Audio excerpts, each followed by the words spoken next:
எல்லாருக்கும் வணக்கம். மீண்டும் மெய்ப்பொருள் காண்க தளத்திற்கு எல்லாரையும் நான் வரவேற்கிறேங்க. இன்றைய தலைப்புல கேள்விகளை மட்டும் பார்ப்போங்க. அது போக ஒரு நண்பர் உங்களோட பங்குச்சந்தை முதலீடுகள் சம்பந்தமான எக்ஸ்பீரியன்ஸ் எத்தனை வருஷம் அதை கொஞ்சம் ஷேர் பண்ணுங்க அப்படின்னு சொல்லியிருக்காங்க. அதை பத்தி நம்ம இன்னைக்கு கொஞ்சம் டிஸ்கஸ் பண்ணுவோங்க. எக்ஸ்பீரியன்ஸ் அப்படின்னு எடுத்துக்கிட்டோம்னா பெரும்பாலும் நான் செய்த தவறுகள் தாங்க நிறைய இருக்கும். ஸோ தவறுகள் தான் நம்மளுக்கு அனுபவத்தை கொடுக்கும். ஸோ அந்த விஷயங்களை இன்னைக்கு பார்ப்போங்க. ஃபர்ஸ்ட், எஸ் பேங்க், கேஸ்ட்ரால் இது ரெண்டும் நான் ஹையர் பிரைசஸ்ல கன்சிடர் பண்ணிட்டேன் சார், என்ன பண்றது, நம்ம கொடுத்துடலாமா அப்படின்னு சொல்லி கேட்குறாங்க. நம்ம எப்பொழுதுமே நம்மளை கிராஸ் பண்ணி போறவங்க எல்லாருக்குமே சொல்றது ஒண்ணுதாங்க, லாஸ்ட்ல எப்பொழுதுமே எந்த ஷேரையுமே கொடுக்காதீங்க, பத்திரமா வச்சுக்கோங்க. எஸ் பேங்க், கேஸ்ட்ராலை பொறுத்த வரைக்கும் ஒன்றும் அவ்வளவு மோசமான ஷேர்ஸ் எல்லாம் கிடையாது. ரெண்டுமே நல்ல நிறுவனம் தான். நம்ம ஹையர் பிரைசஸ்ல வாங்கிட்டோம் அப்படின்னா கொஞ்சம் கொஞ்சமா ஆவரேஜ் பண்றதா பெஸ்ட். அது போக இன்னொரு 3 ஸ்டாக் பத்தி இதே சினாரியோல இருக்கு சார் அப்படின்னு சொல்றாரு. என்ன அப்படின்னா மனக்சியா அப்படின்னு சொல்லிட்டு ஒரு நிறுவனம், இன்னொன்று ஐஆர்பி இன்ஃப்ராஸ்ட்ரக்சர், தென் என்டர்டைன்மெண்ட் நெட்வொர்க் இந்தியா லிமிடெட். இதுல என்டர்டைன்மெண்ட் நெட்வொர்க் இந்தியா லிமிடெட் நம்ம எப்பொழுதுமே கன்சிடர் பண்றதே இல்லை. இன்ஃப்ராஸ்ட்ரக்சர் கம்பெனியை நம்ம பார்க்க மாட்டோம். ஐஆர்பி இன்வெட் ஃபண்ட் நிறைய நண்பர்கள் கன்சிடர் பண்ணலாம் அப்படின்னு கூட என்கிட்டயும் சொல்லியிருக்காங்க. பட் நான் தான் பண்றது இல்லை. பட் டீசென்ட் டிவிடெண்ட் நம்மளுக்கு கிடைக்குங்க. மனக்சியாவை பொறுத்த வரைக்கும் வேல்யூவேஷன் நல்லா இருக்கிற மாதிரி தெரியுங்க. அதுக்கு கீழே இது ஹோல்டிங் கம்பெனி மாதிரி தெரியுது. அதுக்கு கீழே இருக்கிற கம்பெனிஸ் எல்லாத்துக்குமே டெட் அதிகமா இருக்கு, ரிஸ்க் அப்படின்னு சொல்லியிருந்தோம். ஸோ இந்த 3 நிறுவனங்களை நீங்க அப்படியே வச்சுக்கிட்டாலும் கூட எஸ் பேங்க், கேஸ்ட்ரால கீழே இறங்க இறங்க நம்ம ஆவரேஜ் பண்ணலாம். குறிப்பா கேஸ்ட்ரால் அருமையான நிறுவனங்க, டெட் ஃப்ரீ. நம்ம போன வாரம் கூட பேசியிருந்தோம், ஒரு 18 to 19 டைம்ஸ் கன்சிடர் பண்ணுவோம் நம்மளே அப்படின்னு சொல்லியிருந்தோம். அடுத்த ஒரு நண்பர் டாடா மோட்டார்ஸ் பத்தி எழுதியிருக்காருங்க. 700 என்னோட ஆவரேஜ், பட் ஷேர் பிரைஸ் தொடர்ந்து கீழே இறங்கிக்கிட்டே இருக்கு அப்படின்னு சொல்லிட்டு நம்ம நேற்று கூட டிஸ்கஸ் பண்ணியிருந்தோம். டிமாண்ட் அப்படின்னு எடுத்துட்டோம்னா ரொம்ப சேலஞ்சிங்கா இருக்கு அப்படின்னு டாடா மோட்டார்ஸே சொல்லியிருந்தாங்க. ஸோ ஷேர் பிரைஸ் இன்னும் குறைஞ்சது அப்படின்னா 1-2 நம்ம ஆவரேஜ் பண்ணலாம். இந்த மார்க்கெட் சைக்கிள் மாறுங்க. ட்ரம்ப் அவர்கள் அப்படியே இன்னொரு 25 வருஷத்துக்கு இருக்க மாட்டாரு.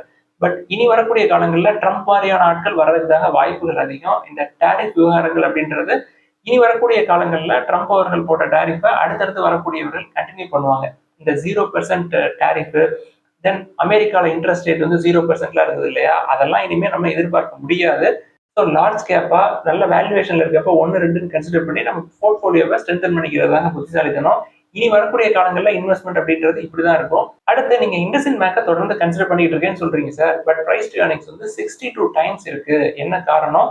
பட் பிரைஸ் டு புக் 1 விட கம்மியா இருக்கு, தொடர்ந்து நீங்க கன்சிடர் பண்ணுவீங்களா, உங்களோட சஜஷன் என்ன அப்படின்னு சொல்லி கேட்டுருக்காங்க. நான் தொடர்ந்து கன்சிடர் பண்ணிக்கிட்டே தாங்க இருக்கேன். மாசத்துக்கு 2 அப்படின்ற மேனிக்கு லாஸ்ட் 3 மந்த்ஸா வாங்கிட்டே தான் இருக்கேன். பட் என்னோட ஆவரேஜ் ஷேர் பிரைஸ்ன்னு பாத்தீங்கன்னா ஒரு 1000 பக்கமா இருக்குங்க. ஏன்னா நான் 1400ல இருந்து கன்சிடர் பண்ணிட்டு இருக்கேன். கம்பெனியை பொறுத்த வரைக்கும் டேர்ன் அரௌண்ட் ஆகிறதுக்கு இன்னும் 2 வருஷம் ஆகுங்க. மாசம் மாசம் ஒன்றுன்னு கன்சிடர் பண்ணா கூட என்னோட ஆவரேஜ் ஷேர் பிரைஸை நான் 900 கீழே கொண்டு வந்துடலாம். 900 அப்படின்னாலே அது ஒரு 1.5 டைம்ஸ் புக்ல தான் இருக்கும். ஃபியூச்சர்ல இன்னும் ஒரு 5 or 6 இயர்ஸ்ல 2.5 டைம்ஸ் புக் வரைக்கும் போறதுக்கு வாய்ப்புகள் இருக்கும். அப்படின்றதுனால நான் கான்பிடென்ட்டா இண்டஸ்இண்ட் பேங்க்ல இன்வெஸ்ட் பண்ணிட்டே தான் இருக்கேன். அடுத்து ஆர்இசி நிறுவனத்துக்குள்ள ஃப்ரெஷ்ஷா என்டர் ஆகலாமா அப்படின்னு சொல்லி கேட்டிருக்காங்க. ஆர்இசி, பிஎஃப்சி ரெண்டுக்குமே காமனான விஷயங்களை சொல்லிடுறாங்க. எஃப்ஐஎஸ் ரெண்டுலையுமே விற்கிறாங்க. இது ஃபர்ஸ்ட் திங். தென் ரெண்டுக்குமே வேல்யூவேஷன் சூப்பரா இருக்கு. தென் ப்ராஃபிட்ஸும் நல்லா காட்டுறாங்க, ரெவன்யூ க்ரோத்தும் இருக்கு, நெட் இன்ட்ரெஸ்ட் இன்கமும் நல்லா தான் காட்டியிருந்தாங்க. என்ன ஒரே ஒரு சிக்கல் அப்படின்னா லாஸ்ட் 2 இயர்ஸ்ல பயங்கரமா ரேலி ஆயிடுச்சுங்க. அது ஒன்னே ஒன்று மட்டும்தான் சிக்கல். நீங்க இன்னும் ஒரு 6 to 12 இயர்ஸ் ஹோல்ட் பண்ணுவீங்க அப்படின்னா பிஎஃப்சி, ஆர்இசி ரெண்டையுமே 1-2 கன்சிடர் பண்ணலாம். அதிகமா கன்சிடர் பண்ணிட்டீங்க அப்படின்னா மாட்டிக்கிறதுக்கு வாய்ப்புகள் நிறைய இருக்குங்க. அடுத்து ஸ்பந்தனா ஸ்பூர்த்தியோடைய ரைட்ஸ் இஷ்யூஸ் பத்தி நிறைய கேள்விகள் வந்திருக்குங்க. அதாவது அப்ளை பண்றப்ப 115 அப்படின்னு சொல்லி பிட் பிரைஸ் காட்டுதுங்க. பட் அவங்க சொன்னது 230 அப்படின்னு சொல்லியிருந்தாங்க. ஸ்பந்தனா ஸ்பூர்த்தியே என்ன சொல்லியிருக்காங்க, என்ன மாதிரி இந்த ரைட்ஸ் இஷ்யூவை ரீஸ்ட்ரக்சர் பண்ணிருக்காங்க அப்படின்னா, இனிஷியலா நம்ம அப்ளை பண்றப்போ ஒரு 50% பேமெண்ட் மட்டும் பண்ணா போதும், அதுக்கப்புறம் அவங்க ரிமைனிங் 50% வாங்கிக்கிறோம் அப்படின்னு சொல்லியிருக்காங்க. அதுக்கு டைம்ல என்ன கொடுத்துருக்காங்க, over a period of time அப்படின்னு சொல்லியிருக்காங்க. ஸ்பந்தனா ஸ்பூர்த்தியை பொறுத்த வரைக்கும் நம்ம மினிஸ்கூல் குவான்டிட்டிஸ் தான் கன்சிடர் பண்ணியிருந்தோம். நீங்க எலிஜிபிளா இருக்கீங்க அப்படின்னா நீங்க அப்ளை பண்ணலாம். ஒரு நண்பர் என்கிட்ட ஒரு 500+ ஸ்பந்தனா ஸ்பூர்த்தி ஷேர்ஸ் இருக்கு, நான் எவ்வளவு அப்ளை பண்றது அப்படின்னு கூட கேட்டிருந்தாருங்க. அதுல ஒரு 50% நீங்க முடிஞ்சா கூட அப்ளை பண்ணலாம். ஏன்னா மறுபடியும் 230க்கு வராது அப்படின்னு சொல்ல முடியாதுங்க. 230க்கு வந்தா மறுபடியும் 230 கீழே போறப்ப அந்த பிரைஸ்ல கூட நம்ம 1-2 கன்சிடர் பண்ணிக்கலாம். அடுத்து மதர்சன் ஒயரிங் அப்படின்னு நிறுவனத்தை பத்தி கேட்டிருக்காங்க. அது காஸ்ட்லியான பிசினஸ்ங்க. அது த்ரெஷ்ஹோல்டுக்கு மேலேயே இருக்கும். பிரைஸ் டு புக் ரொம்ப ரொம்ப அதிகமா இருக்கும். பிளஸ் பிரைஸ் டு ஏர்னிங்ஸும் ரொம்ப ரொம்ப அதிகம். அதை விட்டுறது நல்லது என்னையை பொறுத்த வரைக்கும். அடுத்து ஐடிஎஃப்சி ஃபர்ஸ்ட் பேங்க் பத்தி எழுதியிருந்தாங்க. கம்பெனியோட ஷேர் பிரைஸ் பாத்தீங்கன்னா பிரைஸ் டு புக் 1.5 கீழே தான் வந்திருக்கு. இன்னமும் 60 வரைக்கும் கூட போறதுக்கு வாய்ப்புகள் இருக்கிற மாதிரி தெரியுதுங்க. ஸோ ஐடிஎஃப்சி ஃபர்ஸ்ட் பேங்க் தொடர்ந்து கீழே போறப்ப கன்சிடர் பண்ணலாம். 74, 73 வரைக்கும் கன்சிடரபிள் ரேஞ்சில் தாங்க இருக்கும் ஐடிஎஃப்சி ஃபர்ஸ்ட் பேங்கை பொறுத்த வரைக்கும். அடுத்த ஒரு நண்பர் வந்து உங்களுக்கு பங்குச்சந்தை முதலீடு அப்படின்றதுல உங்களுடைய அனுபவம் ஆரம்பத்துல இருந்து இப்போ வரைக்கும் நீங்க ஈக்விட்டி இன்வெஸ்ட்மெண்ட் எப்போ ஆரம்பிச்சீங்க அப்படின்லாம் கேட்டிருக்காங்க. இதை பத்தி தனியாவே பேசுங்க அப்படின்னு சொல்லியிருந்தாங்க. நம்ம இன்னைக்கே அதை பத்தி பேசலாங்க. நான் முதல்ல இந்த பங்குச்சந்தையில முதலீடு பண்ணலாமா அப்படின்ற எண்ணம் எனக்கு தோன்றது எப்ப அப்படின்னா 2012ங்க. நான் வந்து அரசு பொறியியல் கல்லூரி திருநெல்வேலியில படிச்சுட்டு இருக்கப்ப, இறுதி ஆண்டு படிச்சுட்டு இருக்கிறப்ப நியூஸ் பேப்பர்லயே இந்த முதலீடுகள் சம்பந்தமான விஷயங்கள் வருங்க. முன்னாடி தினத்தந்தி பேப்பர்லயே ஒரு பக்கம் ஃபுல்லாவே வருங்க. இப்ப சின்னதா ஒரு காலம் மாதிரி வருது. அதை பார்த்தே இதுல முதலீடு பண்ணா என்ன அப்படின்ற ஒரு எண்ணம் தான் அப்போ வந்ததே தவிர நான் வந்து எங்க எப்படி அதை பத்தி ஃபர்தரா ஆராய்ச்சி பண்ணவே இல்லை. அதுக்கடுத்து 2015ல ME computer aided design Alagappa Chettiar காலேஜ்ல படிச்சுட்டு இருக்கிறப்ப அங்க பிஹெச்டி ஸ்காலர் ஒருத்தர் பிருத்திவிராஜ் அப்படின்னு சொல்றாங்க அவர் பேரு. அவர் வந்து மார்க்கெட்ல ட்ரேடிங் பண்ணிட்டு இருந்தாரு. அப்ப அவர்கிட்ட ஒரு சில தகவல்கள்லாம் கேட்டு தெரிஞ்சுக்கிட்டோம், அவ்வளவுதான். அப்பயுமே வந்து ஒரு சில செய்திகளை தான் அவர்கிட்ட கேட்டு தெரிஞ்சுக்கிட்டோமே ஒழிய முதலீடு பண்றதுக்கான எந்த முயற்சியும் நான் எடுக்கலைங்க. அதுக்கடுத்து 2016, 17, 18ல இந்த விஷயத்த அப்படியே மறந்துட்டேன். மெட்கோஸ்லிக் இன்ஜினியரிங் காலேஜ் சிவகாசிக்கு போனதுக்கு அப்புறம் 3 வருஷம் அப்படியே மாணவர்களோட வேலை அப்படின்னு சொல்லிட்டு முழுசா மறந்துட்டேன். 2018ல ஒரு பெரிய இழப்புங்க, ஈடுகட்ட முடியாத ஒரு இழப்பு. அந்த இழப்புல இருந்து வெளில வர்றதுக்கு எதையாவது ஒண்ணு புதுசா பண்ணுவோம் அப்படின்னு சொல்லி பங்குச்சந்தையில முதலீடு பண்ணலாமா அப்படின்னு சொல்லி என்னோட பிஹெச்டி சூப்பர்வைசர் மகேஸ்வரன் அப்படின்னு சொல்லிட்டு அவர் பேருங்க, அவர்கிட்ட பேசிட்டு இருக்கப்ப அவரும் வந்து நான் இப்பதான் ஸ்டார்ட் பண்ணிருக்கேன் அப்படின்னு சொல்லி அவர் தான் ஃபர்ஸ்ட் எடிலஸ் புரோக்கிங் லிமிடெட் இருக்கு இல்லையா, அதுலதான் ஃபர்ஸ்ட் அவர் மூலயமா அக்கௌண்ட் வந்து ஓபன் பண்ணேங்க. இன்னைக்கு இருக்கிற மாதிரி ஒரு 2 மணி நேரத்துல எல்லாம் அக்கௌண்ட் ஓபன் பண்ண முடியலங்க. நான் சொல்றேன் 2017 முடிவுல அப்போ வந்து எடுலஸ்ல இருந்து எனக்கு ஒரு ஃபார்ம் அனுப்புனாங்க. அந்த ஃபார்ம் ஃபில் பண்ணி நான் திருப்பி சென்னைக்கு அனுப்புனேன். சென்னைக்கும் மும்பைக்கும் அனுப்புனேன். அதுக்கப்புறம் ஒரு வாரம் கழிச்சு எனக்கு ஐடி கொடுத்தாங்க. அதுக்கு ஒரு ரிலேஷன்ஷிப் மேனேஜர் இருப்பாங்க, அவங்க பேர் ஷாலினின்னு நினைக்கிறேங்க. நிறைய ஃபோன் பண்ணி இதுல இன்வெஸ்ட் பண்ணுங்க அதுல இன்வெஸ்ட் பண்ணுங்க அப்படின்னு சொல்லி சொல்லுவாங்க. பட் அப்பையில இருந்தே எனக்கு ஒரு பழக்கம் இருக்குங்க. இன்வெஸ்ட்மெண்ட்டை பொறுத்த வரைக்கும் யார் என்ன சொன்னாலும் நான் கேட்கவே மாட்டேன். எனக்கு எது தோணுதோ அதை தான் நான் வாங்குவேன் எப்பொழுதுமே. ஆக 2017 முடிவுல டிசம்பர் 2018ல நான் ஈக்விட்டி இன்வெஸ்ட்மெண்ட்ஸ் ஆரம்பிச்சிட்டேன். அப்ப எல்லாம் வந்து நிறைய பப்ளிக் செக்டர் பேங்க் தாங்க நிறைய வாங்குவேன். அன்னைக்கு சுச்சுவேஷன் எப்படி இருந்தது அப்படின்னா பப்ளிக் செக்டர் பேங்க்ல என்பிஎஸ் எல்லாமே அதிகமா இருந்தது. வாங்குறப்ப எப்படி வாங்குவேன் அப்படின்னா அந்த கம்பெனி 52 வீக் லோல இருக்கா, இல்ல மிட்ல இருக்கா, இல்ல ஹைல இருக்கா. 52 வீக் ஹைல இருந்தா அதை விட்டுருவேன். 52 வீக் லோல இருக்கிறதெல்லாம் வாங்குவேன் இல்லையா, அந்த டைம் வந்து இந்த பப்ளிக் செக்டர் பேங்க் எல்லாமே 52 வீக் லோல தான் இருந்ததுங்க. அப்ப நான் ஃபர்ஸ்ட் வாங்கின ஷேர் வந்து Andhra bank. Andhra bank shares இப்ப நம்ம பார்க்க முடியாதுங்க. அதை வந்து யூனியன் பேங்கோட மெர்ஜ் பண்ணி அதுக்கு ஈக்குவலண்டா யூனியன் பேங்கோட ஷேர்ஸ் வந்து கொடுத்துட்டாங்க. நான் 60 ரூபாய்க்கு ஃபர்ஸ்ட் ஷேர் வந்து வாங்கினேங்க ஆந்திரா பேங்க். அது 6 ரூபாயோ 7 ரூபாயோ வரைக்கும் வந்தது. தொடர்ந்து ஆவரேஜ் பண்ணி ஷேர் பிரைஸ் 6 ரூபாய் இருக்கிறப்போ என்னோட ஆவரேஜ் ஷேர் பிரைஸ் ஒரு 15 ரூபாயோ என்னமோ இருந்தது. அதை என்னால விற்கவே முடியல. அதுக்கப்புறம் அது யூனியன் பேங்கா மாறி எனக்கு வந்தது. அதுக்கப்புறம் ஒரு 1.5 வருஷம் 2 வருஷம் வெயிட் பண்ணி யூனியன் பேங்க் மேல ஏறினதுக்கு அப்புறம் அதை வெளில தள்ளி விட்டேன். அதே காலகட்டத்தில் UCO bank, central bank of India, bank of Maharashtra, Jammu Kashmir bank, Indian overseas bank, bank of India, இந்த நிறுவனங்கள் எல்லாத்துலயுமே தொடர்ந்து இன்வெஸ்ட் பண்ணிட்டே இருந்திருக்குங்க. தென் இன்சூரன்ஸ் கம்பெனி எடுத்துட்டோம்னா general insurance corporation of India, then NIACL அப்படின்னு ஒரு நிறுவனம் இருக்கும், அந்த நிறுவனம் அதுலயும் நான் வந்து தொடர்ந்து இன்வெஸ்ட் பண்ணிட்டு இருந்தேன். 2018, 19, தென் 20 பாதி வரைக்கும் எந்த ப்ராஃபிட்மே எனக்கு கிடைக்கலங்க. நான் வாங்கின ஷேர் எல்லாமே தொடர்ந்து கீழே விழுந்துகிட்டே தான் இருந்தது. இப்போ ஃபார் எக்ஸாம்பிளுக்கு 2 நாளைக்கு முன்னாடி ஜேபி அசோசியேட்ஸ் அப்படின்னு நிறுவனத்தை வாங்கலாமான்னு சொல்லி கேட்டிருந்தாங்க இல்லையா, அதை 21 ரூபாய்க்கு வாங்கி அந்த ஷேர் பிரைஸ் 5 ரூபாய் வர்ற வரைக்கும் தொடர்ந்து வாங்கிக்கிட்டே இருந்தேங்க. அந்த கம்பெனியை பொறுத்த வரைக்கும் நான் விக்கிபீடியால ஜேபி அசோசியேட்ஸ் போட்டு பார்த்தா நிறைய செக்டர்ல அவங்களோட பிசினஸ் இருந்தது. சரி இவங்க ரொம்ப பெரிய ஆள் போல அப்படின்னு சொல்லிட்டு அதை வாங்கினேன். வாங்கின நாள்ல இருந்து தொடர்ந்து குறைஞ்சிக்கிட்டே தாங்க இருந்தது. தொடர்ந்து அதை 2 வருஷம் ஹோல்ட் பண்ணி 10 ரூபாய் ஆவரேஜ் ஆச்சு. 11 ரூபாய்க்கு ஷேர் பிரைஸ் வந்தப்ப விட்டா போதும் அப்படின்னு சொல்லி விட்டுட்டு வெளில வந்துட்டேன். இது போக இந்த எடிலஸ் புரோக்கிங் லிமிடெட்ல ரிசர்ச் அப்படின்னு சொல்லிட்டு நிறைய ஸ்டாக்ஸ் போடுவாங்க. அதுல எல்லாமே வந்து அதிகமா இருக்கும், 100 ரூபாய்க்கு மேல இருக்கும். நான் கன்சிடர் பண்றதெல்லாம் 100 ரூபாய்க்கு மேல இருந்தா நம்ம வந்து வாங்கக்கூடாது, அதிகமா விலை இருக்கு அப்படின்னு சொல்லிட்டு நான் 20, 30, 40 எல்லாமே வந்து 100 கீழே தான். அப்ப இந்த பப்ளிக் செக்டர் பேங்க் எல்லாமே வந்து கம்மியா தாங்க இருந்தது. இது வந்து பேங்கிங் செக்டர் பொறுத்த வரைக்கும். டெக்ஸ்டைல் செக்டர் எடுத்துக்கிட்டோம்னா அதுல என்னோட ஃபோக்கஸ் நிறைய இருந்தது. எப்படி அப்படின்னா என்னுடைய அப்பா வந்து டெக்ஸ்டைல் பிசினஸ் பண்ணாரு. வீட்டுல துணியெல்லாம் வாங்கிட்டு வந்து வெளியில கிராமங்களுக்கு கொண்டு போய் விற்பாரு. அதனால எனக்கு அதுல ஒரு ஈடுபாடு இருந்தது. ஸோ கிட்டெக்ஸ் கார்மெண்ட்ஸ், தென் ட்ரைடன்ட், தென் வில்ஸ்பன், இந்த நிறுவனங்கள் எல்லாமே வந்து வாங்கி நீண்ட நாள் ஹோல்ட் பண்ணியிருந்தேன். எப்படி அந்த பேங்கிங் ஸ்டாக் நடந்ததோ அதே தான் டெக்ஸ்டைல்ஸ்ல எனக்கு நடந்ததுங்க. குறிப்பா ட்ரைடன்ட் எடுத்துக்கிட்டோம்னா 60-70 ரூபாய்க்கு கன்சிடர் பண்ணி அது நீண்ட நாட்கள் அங்கேயே சுத்திக்கிட்டு இருந்து அதுக்கப்புறம் ஸ்பிளிட் போட்டாங்க. அந்த 60-70 ஆவரேஜ் வந்து 6 ரூபாய் ஆச்சு. 6 ரூபாயில அப்படியே சுத்திக்கிட்டே இருந்தது. அது ஒரு 10 ரூபாய் வந்தோடனே போதுண்டா சாமின்னு வெளில வந்துட்டேன். அது 70 ரூபாய் வரைக்கும் ஏறுச்சுங்க. அதே மாதிரி ஸ்பால் எடுத்துக்கிட்டோம் அப்படின்னா 35, 40, 50, 60 ரூபாய்க்கெல்லாம் கன்சிடர் பண்ணி 100, 150க்கு போதும் அப்படின்னு சொல்லி வெளில வந்துட்டேன். இந்த ட்ரைடன்ட், ஸ்பால் எல்லாமே இன்னைக்கு எவ்வளவு பிரைஸ்ல இருக்கு, எவ்வளவு தூரம் மேல போயிருக்கு அப்படின்றது உங்களுக்கே தெரியுங்க.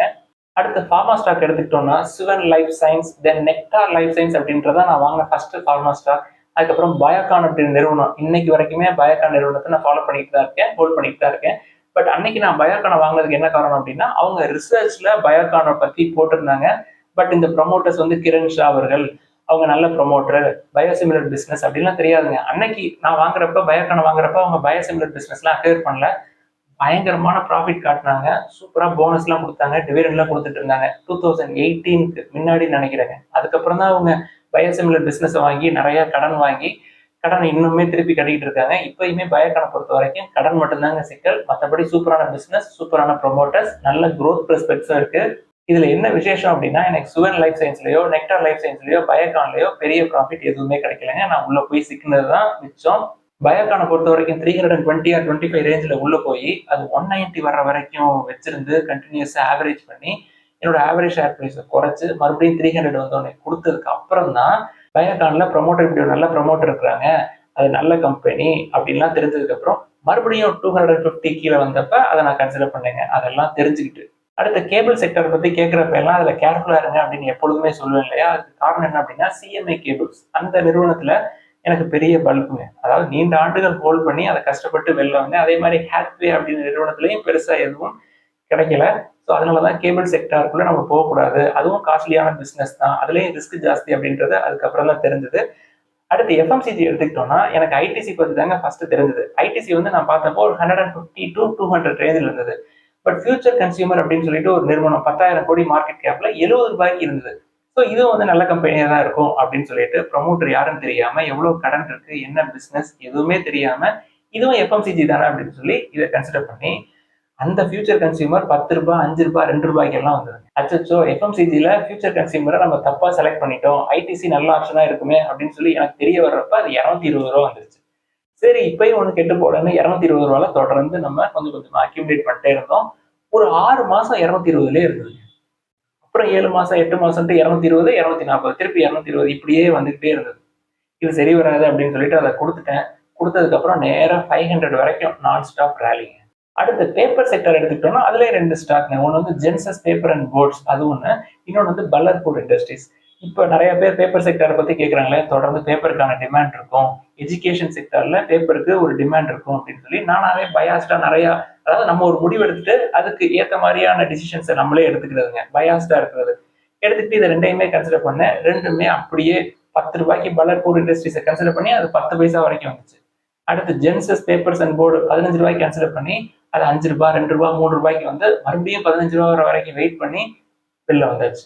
அடுத்த பேப்பர் செக்டர்ல வேற ஏதாவது நல்லதா பார்ப்போம் அப்படின்னு சொல்லி டிஎன்பிஎல ஒரு 140ல இருந்து 150 ரேஞ்சுக்குள்ள கன்சிடர் பண்ணி அது அப்படியே கிடந்ததுங்க. எப்படி ஐடிசி இருந்ததோ அதே மாதிரிதான் இருந்தது.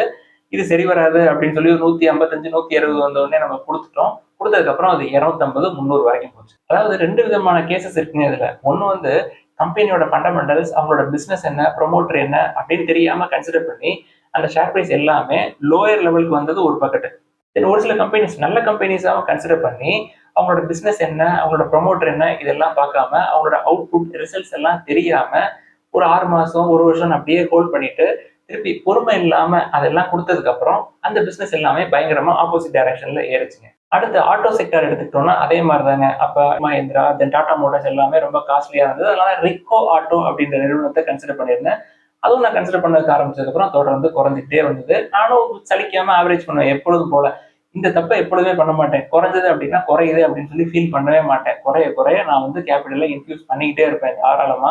தென் இதே சினாரி இண்டஸ் டவர்ஸ்லயும் நடந்ததுங்க. இண்டஸ் டவர்ஸ் 200ல கன்சிடர் பண்ணி அது 126 வரைக்கும் வந்து நீண்ட ஆண்டுகள் 126ல இருந்து 200க்குள்ளேயே சுத்திக்கிட்டு இருந்துச்சுங்க. இப்போ 2 வருஷத்துலதான் 400க்கு மறுபடியும் வந்துச்சு. இப்ப 400ல இருந்து மறுபடியும் கீழே வந்துட்டு இருக்கு. அதனாலதான் அதுல கேர்ஃபுல்லா இருங்க அப்படின்னு திருப்பி திருப்பி சொல்றேன். ஏன் அதுல கம்மியாவே இருந்தது, ஏன் வந்து அந்த பிசினஸ் ஏறல அப்படின்றதுக்கு காரணம் தெரியறதுக்கே எனக்கு நீண்ட ஆண்டுகள் ஆச்சுங்க. டெலிகம்யூனிகேஷன், டவர் பிசினஸ் எல்லாம் காஸ்ட்லியான பிசினஸ், அதுக்கு எக்ஸ்பென்சஸ் நிறைய இருக்கும் அப்படின்றது புரியாமையே நான் வந்து இண்டஸ் டவர்ல இன்வெஸ்ட் பண்ணிட்டேன். இது எல்லாத்துக்கும் மத்தியில என்னைய அறியாமலே ஒரு சில நிறுவனங்கள், டாடா பவர், தென் கர்நாடகா பேங்க், இதெல்லாம் வந்து லோயர் லெவல்ஸ்ல கன்சிடர் பண்ணி எல்லாமே வந்து ஒரு 100% ப்ராஃபிட் வந்ததுக்கு அப்புறம் பொறுமை இழந்து கொடுத்துட்டேங்க. ஃபார் எக்ஸாம்பிள் கர்நாடகா பேங்க் ஒரு 40 ரூபாய்க்கு கன்சிடர் பண்ணியிருந்தேன். டாடா பவர் 37 ரூபாய் 38 ரூபாய்க்கு கன்சிடர் பண்ணியிருந்தேன்.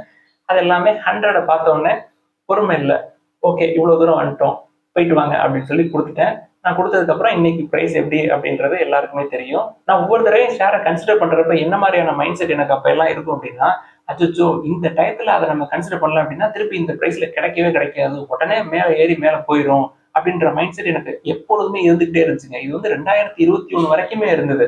அந்த மைண்ட் செட்ல கன்சிடர் பண்ணதுதாங்க south Indian bank, Karur Vysya bank, federal bank, Jammu and Kashmir bank. இந்த சாமர்தனா மதர்சன் ஐஓசி எல்லாம் வந்து போனஸ் அறிவிச்சிருப்பாங்க. போனஸ் அறிவிச்சதுக்கு அப்புறம் நம்ம போய் அடிச்சு பிடிச்சி அதை கன்சிடர் பண்றது. அதாவது போனஸ் எல்லாம் வந்ததுக்கு அப்புறம் தான் நம்பர் ஆஃப் ஷேர்ஸ் கூடுது அப்படின்றதே அதுக்கப்புறம் தாங்க தெரிஞ்சது. ஸோ போனஸ் அறிவிச்சதுக்கு அப்புறம் கன்சிடர் பண்ணக்கூடாது அப்படின்றது அன்னைக்கு தான் தெரிஞ்சது. போனஸ்ங்கிறது லாங் டேர்ம் இன்வெஸ்டர்ஸ் அவங்களுக்கு தான் வந்து ரிவார்டு. போனஸ் அறிவிச்சதுக்கு அப்புறம் நம்ம கன்சிடர் பண்ணக்கூடாது அப்படின்றது புரிஞ்சுதுங்க. ஃபண்டமெண்டல்ஸ், ப்ரொமோட்டர் யாரு, அவங்க பிசினஸ் என்ன, இதெல்லாம் எதுவுமே தெரியாமையே Karur Vysya bank, Jammu Kashmir bank, federal bank, south Indian bank, IOCL, Bharat electronics, PTC India, then PTC financial services, இதுல எல்லாம் இன்வெஸ்ட் பண்ணி ஓரளவுக்கு நல்ல ரிட்டர்ன்ஸே எனக்கு கிடைச்சதுங்க. அதனாலதான் நான் உங்கள்கிட்ட பல தடவை சொல்லுவேன், நீங்க கண்ணை மூடிட்டு எதையாவது வாங்குங்க, விற்காம ஒரு 10 வருஷம் ஹோல்ட் பண்ணுங்க, உங்களுக்கு கண்டிப்பா நல்ல ரிட்டர்ன்ஸ் கிடைக்கும் அப்படின்னு உங்கள்கிட்ட திருப்பி திருப்பி சொல்றதுக்கான காரணம் இதுதாங்க. முதலீடுகளை பொறுத்த வரைக்கும் 2018, 2019, 2020 இந்த 3 வருஷம் ஃபுல்லாவே ஒரு ஷேரோட விற்கிறதுக்கு எனக்கு வாய்ப்பே கிடைக்கலங்க. நான் வாங்கினது எல்லாமே தொடர்ந்து கீழே இறங்கிக்கிட்டே தான் இருந்தது.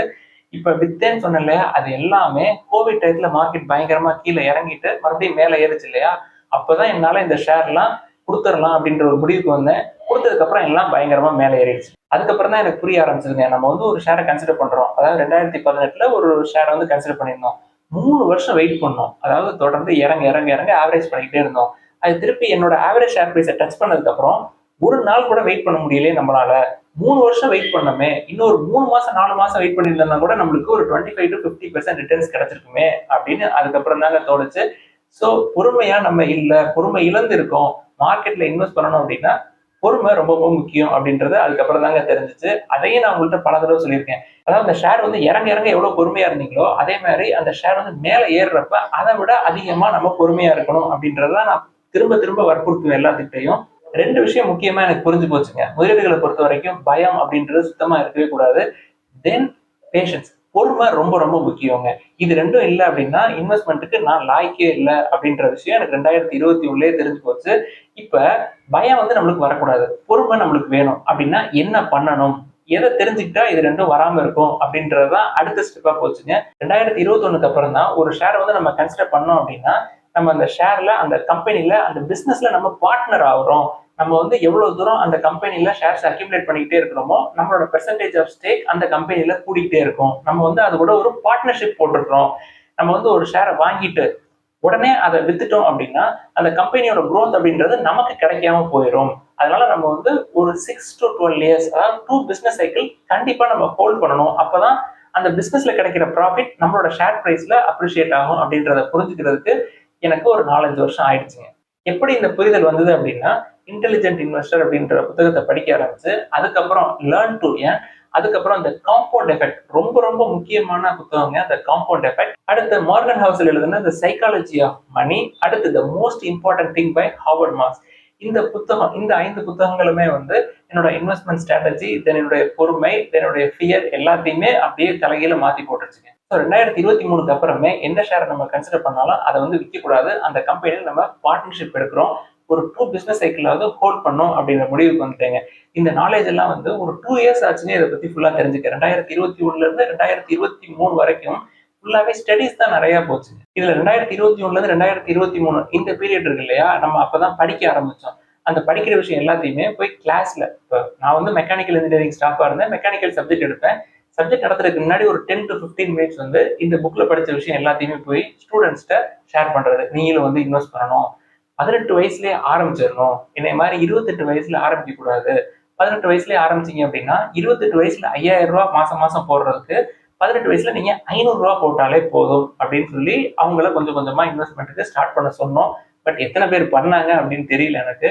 அந்த மாதிரி கிளாஸ்ல போய் டிஸ்கஸ் பண்ணிக்கிட்டு இருக்கப்பதான் ஃபைனல் இயர் ஸ்டூடெண்ட் ஒரு பையன் வந்து மணப்புரம் ஃபினான்ஸ் பத்தி என்கிட்ட சொன்னான். சார், மணப்புரம் ஃபினான்ஸ் அப்படின்ற கம்பெனி 75 ரூபாயில இருக்கு, இது வந்து கோல்ட் ஃபினான்ஸ் கம்பெனி, நிறைய விளம்பரம் எல்லாம் வருது சார், இந்த கம்பெனியை பத்தி நீங்க பாத்துருக்கீங்களா அப்படின்னு சொல்லி கேட்டான்.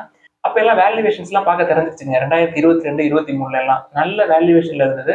ஸோ மணப்புரம் ஃபினான்ஸ் அப்போதாங்க ஃபர்ஸ்ட் ஒரு ஸ்டூடெண்ட் சொல்லி தான் நான் கன்சிடர் பண்ணேன். இன்னைக்கு ஒரு சில அருமையான நிறுவனங்கள் அதிகமான குவான்டிட்டி, அதாவது இப்ப 1, 2 நான் கன்சிடர் பண்றேன் இல்லையா, முற்காலங்கள் 2017, 18 எல்லாம் ஒவ்வொரு தடவை கன்சிடர் பண்றப்ப 100, 150, 200 தான் கன்சிடர் பண்ணுவேன். எது வரைக்கும் அப்படின்னா 2022 வரைக்குமே அப்படிதாங்க கன்சிடர் பண்ணுவேன். படிச்சுட்டு இருக்க சமயத்திலேயே அது வந்து கொஞ்சமா ஏற ஆரம்பிச்சதுக்கு அப்புறம் கொடுத்துட்டு அதுக்கப்புறம் பயங்கரமா அதுக்காக வருத்தப்பட்ட காலங்கள்லாம் இருக்குங்க. பங்குச்சந்தையை பொறுத்த வரைக்கும் எனக்கு லாஸ் அப்படின்றது கிடையவே கிடையாதுங்க. பட் எனக்கு வர வேண்டிய கெயினை நான் நிறைய இழந்துட்டேன் அப்படின்ற புரிதல் எனக்கு 2022, 23க்கு அப்புறம் தான் தெரிய ஆரம்பிச்சது. பங்குச்சந்தை முதலீடுகளை பொறுத்த வரைக்கும் 2 விஷயங்க. ஃபர்ஸ்ட் பயம் அப்படின்றது இருக்கவே கூடாது. பயம் இருந்துச்சு அப்படின்னா நம்ம பங்குச்சந்தை பகிட்டு வரவே கூடாது. இல்ல எனக்கு பயமா இருக்கு பட் முதலீடுகள் பண்ணணும் அப்படின்னு ஆசையா இருக்கு அப்படின்னா பாண்ட்ல இன்வெஸ்ட் பண்ணி அதுல வர்ற கூப்பன் எடுத்து ஈக்விட்டியில போடலாம். இல்ல அதுவும் கஷ்டமா இருக்கு அப்படின்னா எஃப்டில போட்டு அதுல வர இன்ட்ரெஸ்ட் எடுத்து இதுல போடலாங்க. இது வந்து மகேஸ்வரன் அவர்கள் எனக்கு சொல்லிக் கொடுத்தது. இந்த எஃப்டில போட்டு இதை தூக்கி இந்த இன்ட்ரெஸ்ட் தூக்கி ஈக்விட்டியில கன்சிடர் பண்ணலாம் அப்படின்றது. அடுத்து பேஷன்ஸ், பொறுமை. உங்க பொறுமை சோதிக்கப்படும். நீங்க வந்து பொறுமையை கத்துக்குவீங்க. நீங்க பொறுமையா இருக்கணும்னு முடிவு பண்ணிட்டீங்க அப்படின்னா, பங்குச்சந்தை முதலீடுகள் நீங்க பொறுமையா இருந்துட்டீங்க அப்படின்னா, லைஃப்ல எல்லா இடத்துலயுமே நீங்க இங்க கத்துக்கிட்ட இந்த பொறுமை அப்படின்றது உங்க லைஃப்ல த்ரூ அவுட் த ஜர்னி வந்துகிட்டே இருக்குங்க. பியாண்ட் இன்வெஸ்ட்மெண்ட் நீங்க எந்த விஷயத்த பண்ணாலும் பொறுமையா பண்ணுவீங்க கண்டிப்பா. அதுல எனக்கு எக்ஸ்பீரியன்ஸ் இருக்கு. அதனாலதான் உங்களுக்கு சொல்றேன். இதெல்லாம் தான் இன்னைக்கு டிஸ்கஸ் பண்ணணும்னு நினைச்சோம். ஏதாவது சந்தேகங்கள், கேள்விகள் இருந்தா எல்லாத்தையும் எழுதுங்க. எல்லாருக்கும் நன்றி.